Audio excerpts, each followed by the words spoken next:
I just want to start ice fishing. Ugh.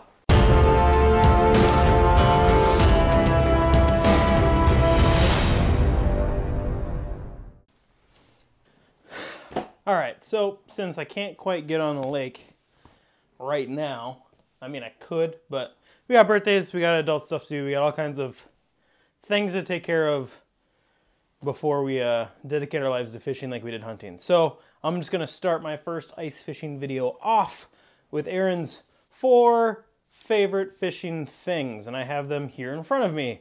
A couple of them are pretty obvious, obviously the Vexilar. The phone has obvious reasons, but there's something specific on it I want to talk about. I'm very biased towards one type of ice hogger.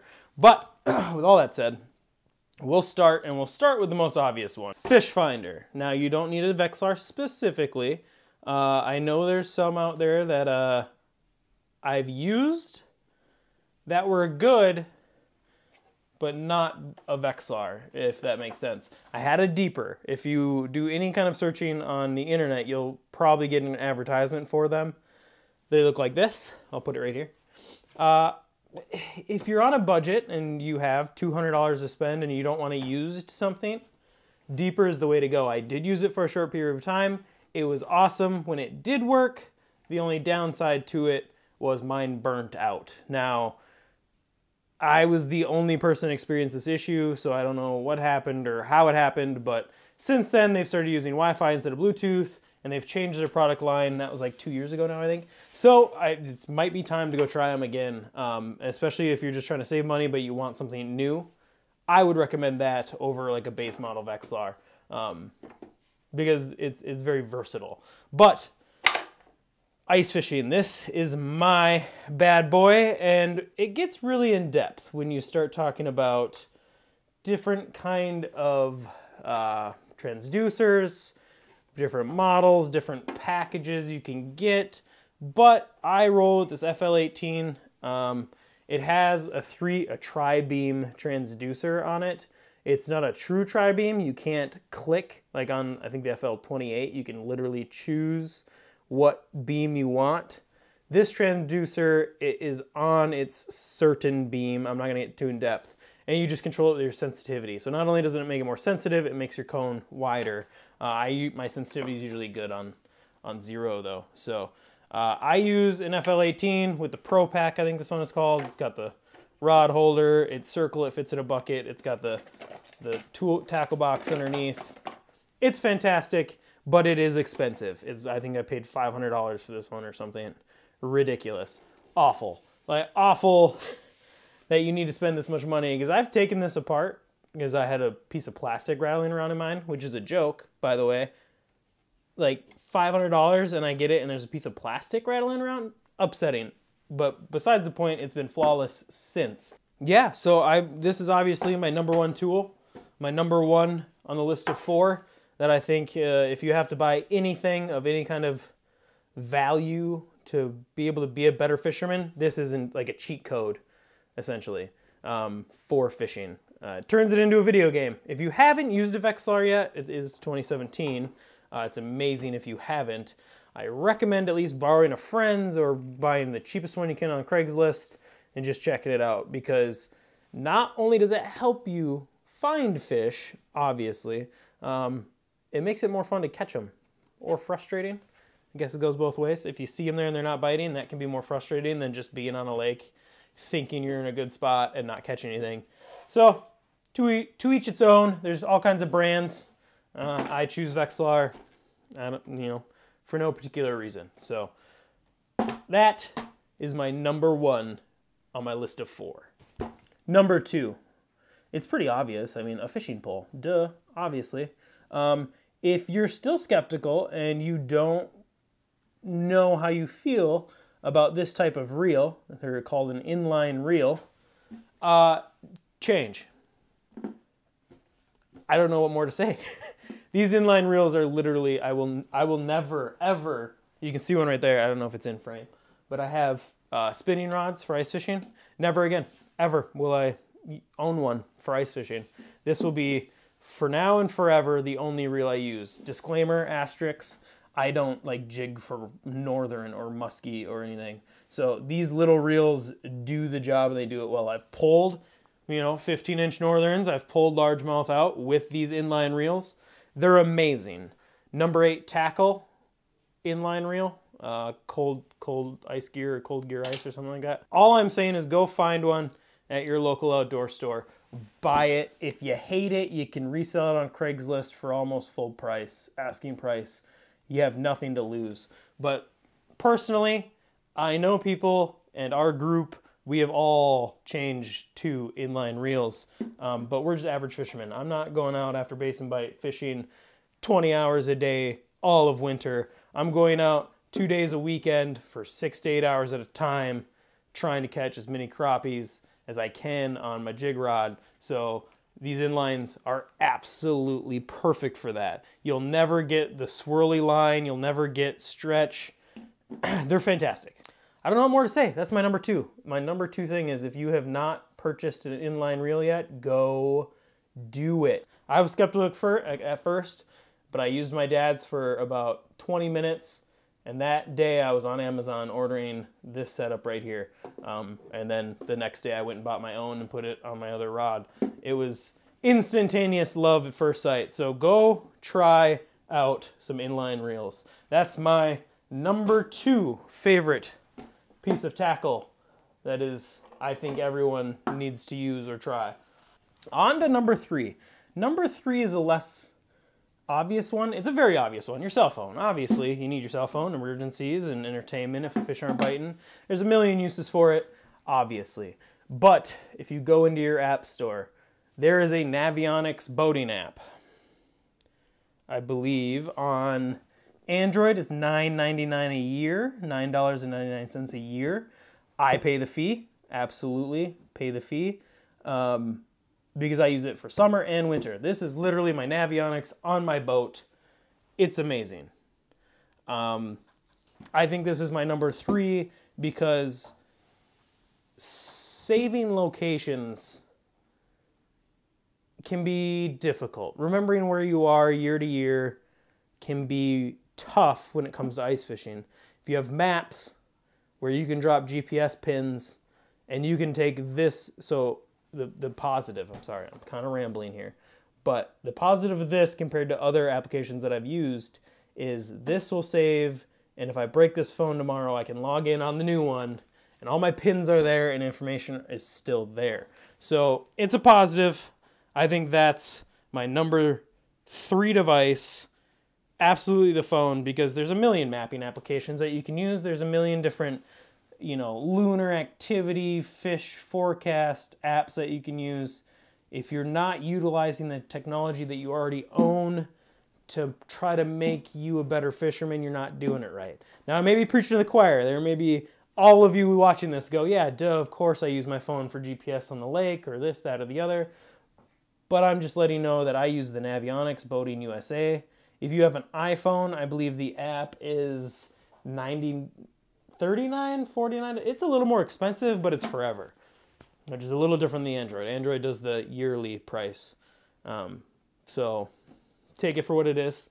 It's going to be more expensive up front for you on Apple, but you'll get the maps forever, and I believe you get the HD maps as well, so you get more detail, more information.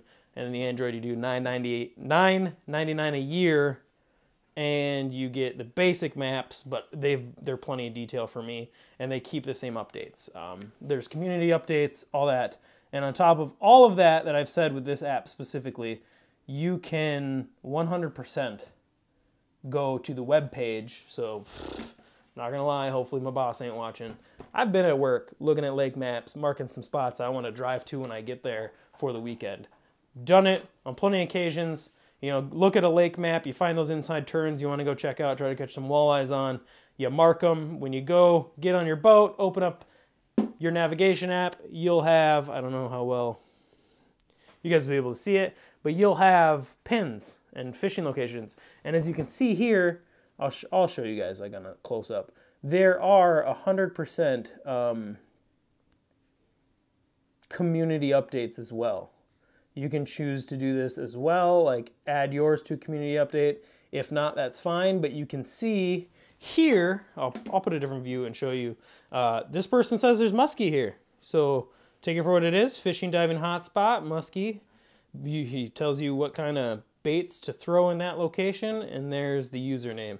So not only is it nice to have this for your pins, like I have one here on this inside turn that I went ice fishing on last year, but you can see that other users have added things to these maps. So it's fantastic. It's my number 3 on this list, your cell phone, for various different reasons, but the main reason is lake maps. Number 4. Number 4 is a little more muddy of an answer, but my number 4, you cannot beat this ice auger for an average fisherman. You can't, you just can't do it. Every negative this has is offset by the low maintenance and the ease of use and the cost. So there's a few disclaimers with this. I can't just go out on a lake and drill 30 holes in a row. The thermal shutoff in this specific motor, it might be different with different drills. I use this Ryobi because I already have all the tools. But I'm going to say right now, I cannot walk out on the lake and drill 30 holes in a row and check them for fish. Can't do that. I will say that I can drill 4 or 5 holes, check them, fish them for a second. If nothing's there, then I can move on. I can drill 4 or 5 more holes, and that thermal shutoff won't continue to be a problem, and that's what I do currently. Usually I'll get to a lake, find about where I'm going to set up, locate fish, drill a hole, locate fish, find the spot for my tip-ups, drill those 3 holes, put my tip-ups in.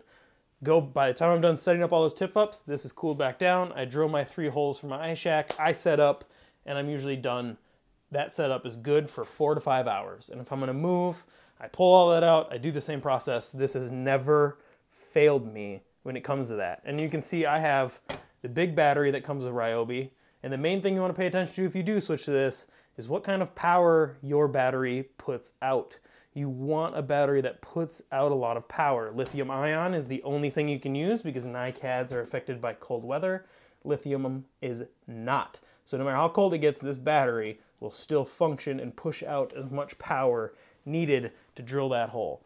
This is not for someone who's cutting 3 feet of ice. This is not for someone who loves 10-inch holes. This is not for someone who drills 50 holes in a day. This setup is for the average fisherman who has 2 spots in a weekend and you drill maybe 15 holes. I've drilled up to 30 holes on 2 of these batteries. Well, I drilled most of the holes on 1 battery, but then I was able to finish the day with my second battery. So it only took 2 batteries, and that was with 14 or 15 inches of ice, which is pretty average for where I am. So you can't beat this because this plate is $60. It's unnecessary, but I like having it. It's more of a ice auger setup. This is an 8-inch hand auger. And then obviously I had to buy the extension because I was drilling through too much ice, which was another $20. So total investment, not counting the drill, was 160 bucks. Now this drill specifically, I'll get to why I use this one. This is a Ryobi. You can get them in kits with this big battery for $99. And if you burn this drill out and it dies, if it's not covered under warranty anymore, you can 100% go buy tool only for 40 bucks, $49.99 usually. You cannot beat that price. This is a cheap, cheap drill. And it has lasted me 2 years now, drilling 20 holes in a weekend, 30 holes in a weekend. Just fine. You can never, you could almost not even pay me to use a gas or propane auger. I don't see how my life will change throughout to need that. I'm not a competition ice fisherman, nothing crazy. I'm not drilling 50 holes in an hour to try to locate fish. I'm looking at my maps, I'm picking my spots, and I'm sitting there for 4 to 6 hours at a time. I've drilled up to 15, 20 holes, just not 1, 2, 3, 4, 5, 6, 7, 20, like in a row right away. I have chased a basin bite with this. I drill 4 or 5 holes in a row, locate fish them all the way until they're out of that last hole, and I move, and I drill my next 4 or 5 holes. It is 100% more feasible, especially if you don't have the money for the $600 that an auger costs these days, which a whole nother issue that's just ridiculous. But if you don't have the money for that, this is your answer. You don't even need this plate. You just need, if you don't have this plate, you probably don't even need the extension. You can just get, it's a $15 adapter to go from the drill straight to the hand auger, and you just drill your holes. You can do that, and then you're only in it for the $80 or whatever you want to pay for a hand auger and whatever your drill costs. But your drill should be able to last no problem. You just can't convince me that gas or propane is any better than an electric auger in any case scenario, other than you're drilling 50 holes for 25 other people. If I owned a rental place on Mille Lacs, I would own a gas auger. There's obvious situations where gas augers will absolutely benefit from. I think today's day and age, where people are just going out, picking a spot and sitting there, you cannot beat this setup right here. You just can't. Especially if you got a better drill than I do. Like, this is just a cheap Ryobi. Like, this is one of the cheapest brands of drills that you can buy. And it gets the job done. There are tons of pros to this. There are few cons. And take it for what it's worth. But as an average fisherman who just goes out and sits in a spot for 4 to 6 hours a day, goes home, comes back, you know, whatever, this is the cheapest way to go. And it is far more convenient than an ice auger. If I lay this way, the motor's not going to flood. If I leave it outside, the hoses for the propane aren't going to freeze. What are you willing to pay? If you have that $500 burning a hole in your pocket, go get an ion, go get a good auger. Fantastic, good for you. If you're just dying to get out fishing and you just can't afford a $600 auger, $500 auger, go invest $150 into your setup and put a drill on it. Make sure you have lithium batteries and you'll not have an issue, I promise. But yeah, so that's my fourth favorite thing that I take fishing. This is amazing. So I just can't believe this is where I'm at in my life, to where that, you know, a drill is enough for me, but it is. So this is number 4 on my favorite thing to take fishing. And that concludes my list, 4 favorite things. As you can see, there they are. Obvious things, Vexilar and phone, for slightly different reasons and causes. The less popular things that I like to really brag about is my auger that cost me a total investment of $200, and the inline reels. The inline reels are fantastic. But that's all I got for you guys today. Just I'll link to all my specific things below, even though, you know, I'm not sponsored by any of these things. But if you want to see specifically what I use, just because, I'll link it all down below. Yeah, that's it for today, guys. I'll be out fishing soon. I don't know if there's going to be a fishing video this weekend or not. Maybe after work next week I'll wander out on a lake somewhere and do a little fishing, but we will see. These are my 4 favorite things. I'll probably bring you some setup videos to get more in depth on what specific tackle I use. You can see that I use these Rapala jigs. I've really moved away from live bait completely in the last year and a half. Does that say artificial is better than live in every scenario and case? No. But on an average night, I seem to be pulling in more crappies than the person next to me. So I'll probably do another video later on like specific tackles, what kind of jigs I use, what kind of line I'm running, what is in my tackle box, and things like that. But until then, links as always in the description below. Like, share, comment. Make sure you comment. If you guys got opinions or, you know, things that you think are, hey, I've been doing this while I'm ice fishing, I think it could help everybody, comment those down below. Thank you for watching, and as always, I will see you guys. I need something to throw at you. You're too far away today. I will see you guys on the lake. Oh, baby.